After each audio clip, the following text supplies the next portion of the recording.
Ang mga sources ng video na 'to ay nakasulat sa pinned comment. Sa kasalukuyan, bakit mabilis na humahabol ang mga Chinese AI sa mga US AI?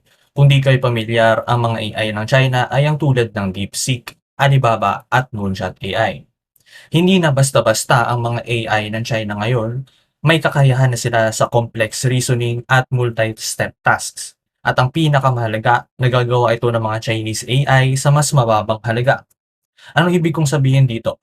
For comparison, ang ChatGPT o ang OpenAI ay tinatayang gumastos ng 50 million hanggang 100 million dollars para sa training ng GPT-4. Depende lang sa source mo. Habang ang DeepSeek ng China ay sinasabing gumastos lang ng halos 5.6 million dollars para sa compute cost ng training ng kanilang DeepSeek V3. Maliban doon, nagawa ito ng China kahit na hinihigpitan ng US at ng mga kaalyadong bansa ang export ng chips sa China. Kung hinihigpitan ang access ng China sa ilang pinakaimportanteng semiconductor equipment mula sa Netherlands at Japan, pati na rin sa mga pinaka-advanced na AI chips, paano pa rin sila nakakahabol sa US? Aalamin natin ngayon sa video na ito. Ngayon, bakit nga ba nagkaroon ng interest ang China sa AI? Karamihan sa atin ay nagkaroon lang ng kaalaman sa AI nung paglabas ng mga apps tulad ng ChatGPT, Gemini at iba pa. Lalong-lalo ang ChatGPT nung lumabas ang app noong November 30, 2022 bilang isang free public research preview. Dito nakikita natin ang kakayahan nito na makipag-usap, bulahan at iba pa. Naging paraan din ang ChatGPT para mas madaling makatapos at makagawa ng assignment sa eskwelahan, ngunit ang interest ng China sa AI ay mas matanda kaysa sa paglabas ng ChatGPT. Kung ang ChatGPT ay lumabas noong 2022, naglabas na ng National Development Plan ang Chinese government patungkol sa kanilang interest sa paggawa ng isang AI noong 2017 pa. At maaaring mas matagal na nilang pinag-uusapan ang patungkol dito bago sa paglabas ng notice na ito. Ngunit bakit? Kailan ba talaga nag-umpisa ang paggawa ng AI at sino-sino ba talaga ang mga unang tao na nakapansin ng posibilidad na ito? Sa tutuusin lang, nag-umpisa na ang China ng kanilang AI research noong huling bahagi ng 1970. Ngunit ang isa sa naging pinakamitya ng pagkalikha ng 2017 National Development Plan ay ang isang board game. At mapupunta tayo sa larong Go.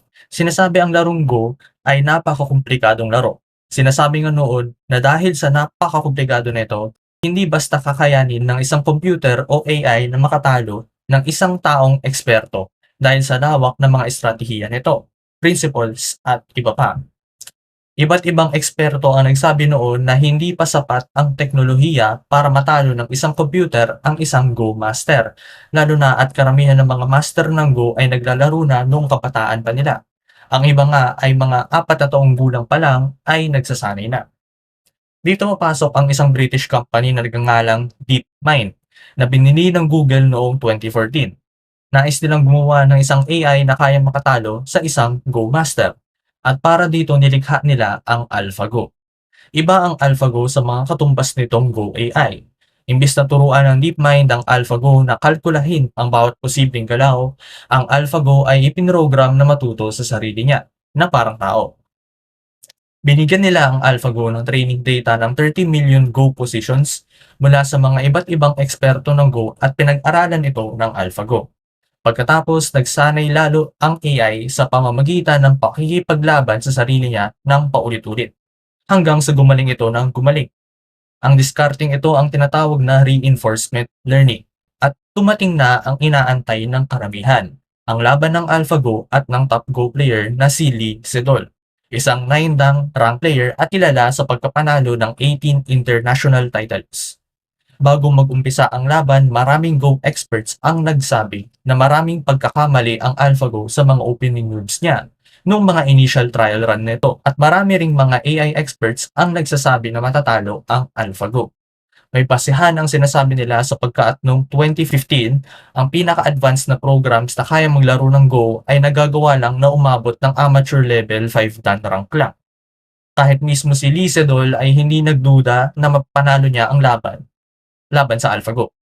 Ilang linggo nga lamang bago mag-umpisa ang laban niya sa AlphaGo ay nanalo siya ng Major Championship sa Korea, at siya ay nagdiwang ng kanyang kaarawan bago ng laban. Nung nag-umpisa ang laban ng March 9, 2016, Nagmukhang dodominahin ni Lee ang laban at nagmukhang kontrolado niya ang panimula.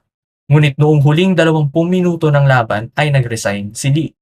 Magaling ang AlphaGo at nagulat siya nung nakita niya ang AI na gumawa ng mga kakaibang galaw na hindi kailanman ginawa ng isang ekspertong tao sa buong buhay niya. Ang panalo ng Game 1 ay napunta sa AlphaGo. Pati ang sumunod na Game 2 at 3 ay napanalo ng AlphaGo.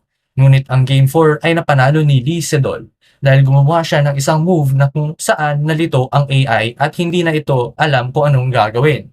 Ito ang tinatawag na Move 78 o mas kilala bilang the Divine Move. Ngunit nung pagdating ng Game 5 ay nanalo ulit ang AlphaGo. Pero di tulad ng mga naunang laban, mas malapit ang kinalabasan nito. 4-1 ang puntos at nanalo ang AlphaGo. Marami ang nanood ng laban na ito at tinatayang 280 million Chinese viewers ang nanood. Mula sa isang interview noong 2016 sa Vice Minister of the Ministry of Industry and Information Technology na si Wei Jianping, binanggit niya ang AlphaGo bilang isa sa mga nagpakita na papalapit na ang panahon ng AI.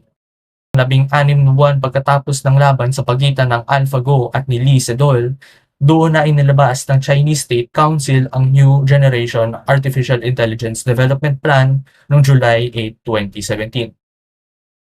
Nakita ng China ang malaking potensyal ng AI at ang impluensya nito sa kanilang national security, sa kanilang ekonomiya at iba pa.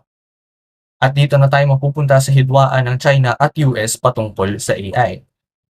Kung noong 2017 pa nilabas ng China ang kanilang intensyon sa pag-develop ng isang advanced AI, bakit noong 2022 pa lang nag-umpisa ang US na mag-implement ng export control sa China patungkol sa mga semiconductor manufacturing items? Bakit mukhang hindi agad gumalaw ang US? Sa totoo lang, hindi naman 2022 nagsimula ang US reaction, kundi mas maaga pa nga, pero nagtuon lang muna ng atensyon ang US sa pagprotekta ng kanilang sariling strategic technology na may kinalaman sa AI muna. Isang halimbawa nito ang nangyari noong September 2017 kung saan hinarangan ni President Trump ang pagbili ng lattice semiconductor na sinususpetsahan na may backing ng China. Para dito nagsimulang mag-organisa ang US ng mas seryosong national security response sa AI, kabilang ang paglikha ng National Security Commission on Artificial Intelligence. Nag-announce din ang pamahalaan ng US ng $2 billion, particular na sa mga AI research programs. At noong 2022 sa ilalim ng Biden administration, nagpatupad ang US ng malawakang export controls na humadlang sa access ng China sa ilang advanced AI chips at semiconductor manufacturing technology. Malaking dagok ito sa China sapagkat ang Taiwanese company na TSMC ang pinakamalaking kumpanya sa mundo na gumagawa ng chips para sa ibang company. At gumagawa ito ng halos 70% ng mga chips na ipinapagawa sa mga specialized chip factories. Kahit ang Nvidia na nagdisenyo ng sarili nitong AI chips ay pinapagawa rin ang manufacturing sa TSMC. Pero kung may pambayad ang China at mayaman naman sila ng bansa, at mayaman din ang kanilang bansa sa mga required na natural resources para gumawa ng chips, bakit di na lang sila gumawa ng sarili nilang chips? Inisip na rin naman ng China na gumawa ng sarili nilang chips. Ngunit ang paggawa ng microchip ay napakakomplikado. Kinakailangan nito ng dekadang pag-aaral at specialized equipment mula sa iba't ibang bansa tulad ng Netherlands at mga required na high purity raw materials mula sa Japan. Kahit nga ang Samsung na gumagastos ng bilyon-bilyon para sa paggawa ng sarili nilang chips ay hirap pa rin humabol sa teknolohiya ng TSMC. Naniniwala ako na darating din ang panahon na makakagawa ang China ng sarili nilang chips. Ngunit aabutin ito ng ilang dekada para lang tapatan ang kalidad ng chips na galing Taiwan. Kaya pagdating sa hardware, lugi na ang China. Ngunit paano pa rin nilang nagagawang humabol sa US pagdating sa AI technology sa likod ng dagok na ito? Dito tayo ngayon papasok sa software o kaya naman ang programming aspect ng AI development. Kung di nila kayang tapatan ang raw computing power ng US, gagawa na lang sila ng paraan na gawing mas matipid sa memory ang AI nila. Kahit papano, nakapag-ipon ng chips ang China bago isinagawa ang mga US export bans. Kaso ang mga chips na ito ay luma at outdated. Kaya dito papasok ang diskarte ng mga Chinese researchers na tinatawag na mixture of experts, kung saan hahatiin ng AI ang kanyang utak sa iba't ibang espesipikong kaalaman. Papaliwanag ko kung paano ito gumagana. Halimbawa, may tanong ka kunyari patungkol sa math. Sa ibang AI model, lalo na yung mga sinaunang model, para sagutin ka, gagana ang buong sistema para mag-isip at sagutin ang iyong tanong. Ngunit ang DeepSeek, pag tinanong mo siya ng isang math problem, ang mga parte lang ng utak niya na eksperto sa math ang gagana para sagutin ang tanong mo. Habang ang ibang parte ng kanyang utak na walang kinalaman sa pag-solve ng math problem ay hindi gagamitin o kaya naman ay mananatiling tulog. Sa ganitong paraan, mas nakakatipid sa memory ang DeepSeek. Ginagawa rin naman ito ng ibang AI developer. Ngunit kung ano man ang paraan ang ginagamit nila, siguradong mas matindi ang ginawa ng mga Chinese. Sa madaling salita, parang hinati nila ang utak ng AI sa 256 na specialist modules at hindi lahat kailangang gumana ng sabay-sabay. Nag-imbento rin ang mga Chinese researchers ng sarili nilang diskarte o algorithm na tinatawag na multi-head latent attention para i-compress ang impormasyon na kailangang tandaan ng AI habang gumagawa ito ng sagot. Sa DeepSeek V2, iniulat ng mga researchers na nakapagbawas ito ng humigit kumulang 93.3% sa memory na kailangan ng attention mechanism, kaya mas matipid patakbuhin ang AI. At dito na mapasok ang lamang ng China sa US, ang kanilang dami na data. Papaliwanag ko ulit. Natandaan natin na ang AI ay parang tao na natututo, ngunit para matuto ito, kailangan nito ng may pag-aaralan. Kung sa tao, kailangan ng tao ng libro, mga halimbawa, magtuturo, at iba pa para may matutunan. Ang AI ay ganoon din. Pag mas maraming high quality na halimbawa ang ibibigay mo sa AI, mas magiging maganda rin ang quality ng pagkatuto nito. Bilang isang halimbawa, kung gusto mong gumawa ang AI ng imahe ng pusa na realistic, na mukhang totoo, kailangan mo itong bigyan ng libo-libong mga picture ng pusa para mas maintindihan nito kung ano ang itsura ng totoong pusa at mas realistic ang magagawa nitong imahe ng pusa. Ibig sabihin, kailangan ng AI ng sobrang daming mga ehemplo o kaya ay tinatawag na training data. Ito ang diskarte ng Seedance at kung bakit sobrang ganda ng mga imahe at video na nagagawa nito. Tulad ng viral AI video na ito kung saan nagsama si SpongeBob at ang Squid Game, pati na rin si Optimus Prime. Ang nagagawa pa ng Seedance na hindi basta nagagawa ng ibang AI model ay ang physical consistency. Mas mahusay ito humawak ng motion at physical plausibility tulad ng paggalaw ng tubig o ang dami ng daliri na dapat na meron talaga ang isang tao.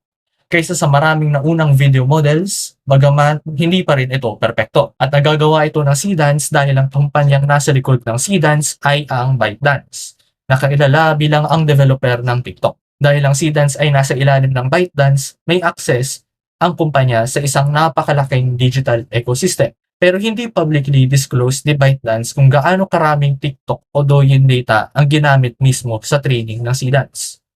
Sinasabi nga na overall nakaka-produce ang China ng humigit kumulang 52.26 zettabytes noong 2025. Pag sinabing zettabytes, katumbas ito ng 1 quadrillion MB o 1 quadrillion megabytes. Para mas lalong madaling intindihin, pag sinabing quadrillion, maglagay ka ng 15 zero sa dulo. Hindi man ito lahat magagamit ng China, pero dito natin nakikita ang malaking potensyal ng training data na mayroon ang China. Pero teka, di ba ang US ay may YouTube, Google, Facebook, Twitter at iba pa? Di ba maraming data rin ang US dahil sa mga apps na ito? Nagkakatalo yan una sa laki ng populasyon at pangalawa sa komplikadong privacy law na mayroon ang US, na kung saan ang batas nila patungkol dito ay watak-watak at nakadepende sa konteksto. Sa kabilang banda, ang China ay mayroong komprehensibong privacy law. Ibig sabihin, kahit na malaki ang availability ng US sa training data, ang fragmented privacy, copyright at data governance environment ng US ay maaaring magdagdag ng legal at commercial friction sa pagkuha at paggamit ng ilang uri ng data. Noong una, tinraining ng mga US companies ang kanilang AI sa open internet, ngunit itinatayang baka magamit na nila halos lahat ng training data na pwede nilang ipang-train sa loob ng 2026 hanggang 2032. Sa umpisa ng video na ito, tinanong natin kung bakit humahabol ang AI ng China sa US kahit sa mahigpit na restrictions na ginagawa ng US at ng mga kaalyadong bansa laban sa kanila. In summary, lamang ang US pagdating sa pinaka-advanced na AI chips at sa mga makinang kailangan para gawin ang mga ito. Pero sinusubukan itong tapatan ng China sa pamamagitan ng paggawa ng AI na mas matipid sa computing power at memory. at paggamit ng napakalaking dami ng data mula sa kanilang digital ecosystem at mga industriya. Sa bandang huli, ang AI race ay hindi lang patungkol sa kung sino ang may mas malakas na chips o hardware, sapagkat ang development ng AI ay umaasa rin sa iba't ibang larangan at layer. Hindi ko pa masasabi kung sino sa tingin ko ang mananalo ng AI race, pero sigurado ako na magiging malaki ang epekto nito kung hindi lang sa teknolohiya at buhay ng tao, kundi pati na rin sa balanse ng kapangyarihan sa mundo. Ito ang Himayin Channel. Salamat sa pakikinig at hanggang sa muli, paalam.